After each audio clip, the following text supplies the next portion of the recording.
Commanders fans, hold on tight. We've got a potential blockbuster on our hands. Washington could be making a serious push for Bills star running back James Cook. And if that wasn't enough drama, Terry McLaurin might be on the trade block, too. Yep, things are getting real in DC. Hit that like button, subscribe to Commanders HQ, and drop a comment. Would you trade draft picks for James Cook? And should the Commanders move on from McLaurin now? Or lock him up no matter what? The Washington Commanders are coming off a thrilling 12-5 season and a deep playoff run that put them one step away from the Super Bowl. A lot of that success came from the legs and the heart of rookie quarterback Jayden Daniels. Washington's Issiden Bwan's ground game was dynamic, fueled by Daniels' dual threat ability, but don't sleep on the running back group. Brian Robinson Jr. proved he's still a bruising, reliable presence. Austin Eckler brought a veteran spark.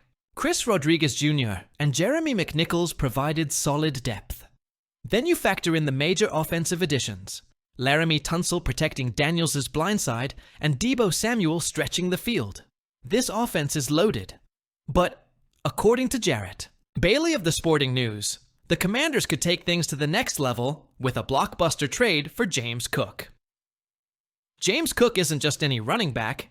He led the NFL in rushing touchdowns last season with 16 scores and became one of the most versatile weapons in football. He's fast, shifty, and dangerous as a pass catcher out of the backfield. But there's a problem brewing in Buffalo. Cook is in a contract standoff with the Bills. While they've re-signed several key players this offseason, they haven't extended their top rusher, and that's raising eyebrows around the league. If Cook and the Bills can't come to terms, Washington could absolutely swoop in.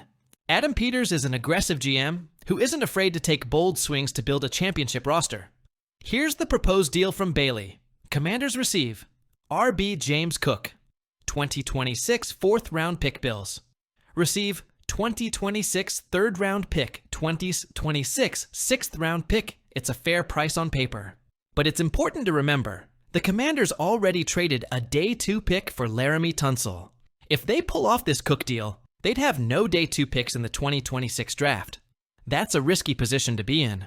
Unless you're absolutely convinced you're on the brink of a Super Bowl. Let's weigh the upside first. Cook adds immediate explosiveness to the backfield.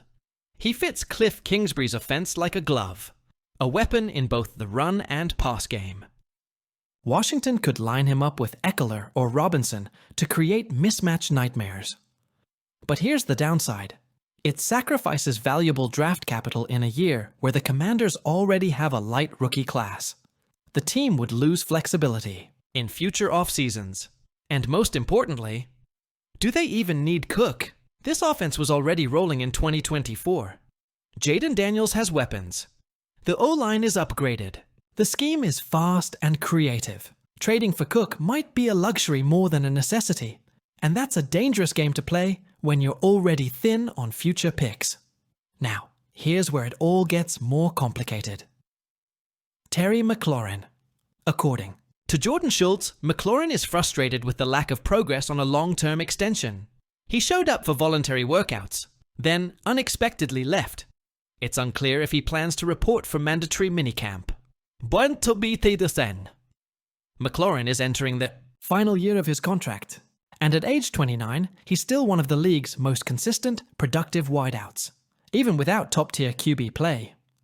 Since being drafted in 2019, McLaurin has topped 1,000 receiving yards in 5 straight seasons, totaling over 6,300 yards and 38 touchdowns. The guy is a route-running technician, a true WR1. So why hasn't a deal been done? Some insiders believe the front office might be considering a trade, especially if they go all in with a move like Cook and need to free up cap space down the line. Let's look at some logical trade destinations for McLaurin if Washington decides to make that move. Las Vegas Raiders. They lack a WR1, have the cap space, and just drafted Brock Bowers. McLaurin could be the missing piece in a revamped offense. Los Angeles Chargers. Ladd McConkey is talented, but more of a slot receiver. McLaurin would give Justin Herbert a true X receiver and boost their playoff chances. New England Patriots. Even with Stephon Diggs recovering from an ACL, McLaurin would instantly become the go-to guy for Drake May. Pittsburgh Steelers. They just acquired DK Metcalf and traded George Pickens, but paying 2 top WRs isn't their style.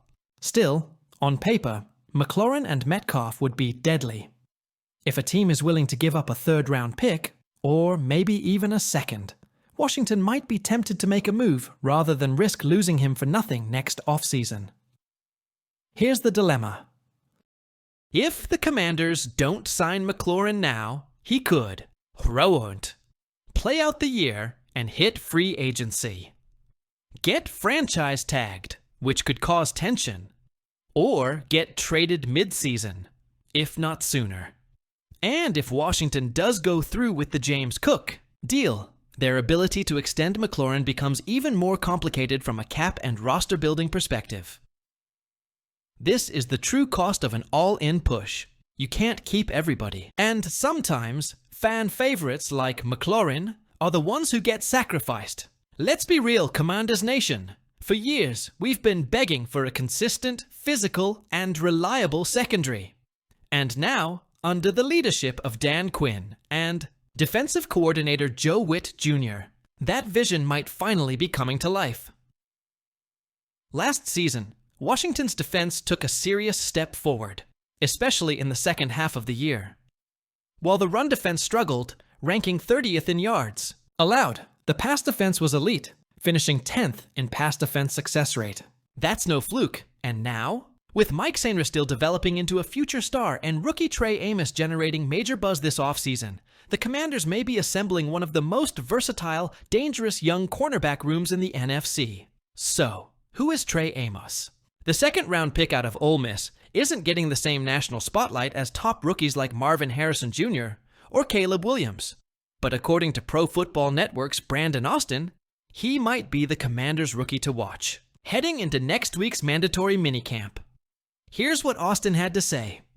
Trey Amos was one of the biggest steals on day 2 of the draft. The Ole Miss product was the 3rd best cornerback on PFSN's big board, and 16th overall, so the Commanders landing him with the 61st pick was unreal value. That's right, Amos was ranked as a top 20 prospect on some draft boards, yet slid all the way to the back half of the second round. And Adam Peters pounced. Why? Because Amos isn't just talented. He's SEC battle-tested, with size, speed, and instincts that scream pro-ready. So far, Amos has looked sharp at OTAs and voluntary workouts. According to team sources, he's been sticky in coverage, fluid, in transitions, and fearless when matched up against veterans like Deebo Samuel and Jahan Dotson. His frame, 6'1", 200 lbs, makes him a natural fit as an outside boundary corner. And that's huge, because it means the Commanders can kick Mike Sainristil back inside to the slot, where he truly thrives. That one adjustment could quietly unlock the full potential of this defense. Sainristil in the slot, Amos on the boundary, Benjamin St-Juste or Emmanuel Forbes opposite him. And let's not forget about veteran support from safeties Derek Forrest and Jeremy Chin. This is the deepest, most flexible secondary Washington has had in years. Brandon Austin's full scouting. Breakdown of Amos is glowing. Let's break down what he said about Amos's strengths. Amos excelled against SEC competition, showing he can hang physically and mentally with the best in college football. His combination of size, length, and athleticism makes him a prototypical boundary cornerback. When an analyst talks about SEC success, they're talking about facing NFL-level receivers week in and week out. That includes matchups with LSU, Georgia, Alabama, and Tennessee. Amos wasn't just holding his own, he was thriving. It's no wonder Dan Quinn and Joe Witt Jr. were reportedly pounding the table for Amos on draft night. His skill set fits perfectly with the aggressive, press-heavy scheme this staff wants to implement. Joe Witt Jr. is a secondary whisperer. From his days with the Packers to his time in Dallas, Witt has developed all pros like Jair Alexander and Trevon Diggs. And now he's got Trey Amos to mold in Washington. This defense thrives when corners can play on an island. That's exactly what Amos did at Ole Miss. jamming receivers at the line, staying in phase downfield, and rarely giving up big plays. With Amos on the outside, the Commanders can disguise coverages, roll safeties, and bring exotic blitzes from unexpected places. It's the kind of defense that forces turnovers, and Washington desperately needs that. They were middle of the pack in takeaways last season. If Amos can develop quickly, he could be the X factor that turns this defense from solid to elite. One thing coaches have repeatedly praised about Amos: his work ethic and football IQ. He's been locked in during meetings, asking questions, studying film, and showing veteran-level attention to detail. He's not the loudest guy in the room, but teammates have already noticed his intensity. This isn't a rookie coasting on raw talent. Amos is grinding to win a starting job. And he'll get his first big test next week, when the Commanders hold mandatory minicamp. Expect Amos to line up with the ones and push for serious reps.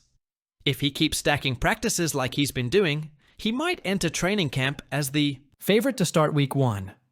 Here's where it gets even more interesting. If Amos locks down a starting job, what happens to Emmanuel Forbes? The former first-rounder had an up-and-down rookie season. He flashed elite ball skills, but struggled. With physicality and consistency, Washington still believes in Forbes, but they're not handing him anything. Competition in camp will be fierce. Trey Amos, rising rookie Emmanuel Forbes, high-ceiling sophomore Benjamin St-Juste, steady veteran Mike Sinristil, locked in. Slot corner Christian Holmes and Tarek Castro-Fields, fighting for backup roles. For the first time in a long time, the Commanders have real depth and talent at cornerback. And that's exactly how a Dan Quinn defense thrives, with relentless competition and young players rising fast. So, let's bring it home. Commanders Nation. Would you trade away draft picks for James Cook? Would you keep Terry McLaurin at any cost? Or trade him while his value is high? Let us know your thoughts in the comments. Smash that like button, hit subscribe, and stay locked in to Commanders HQ for all the breaking news, bold predictions, and behind-the-scenes insight you won't find anywhere else. We're building something special in DC, but the next moves could define the future. Hail to the Commanders!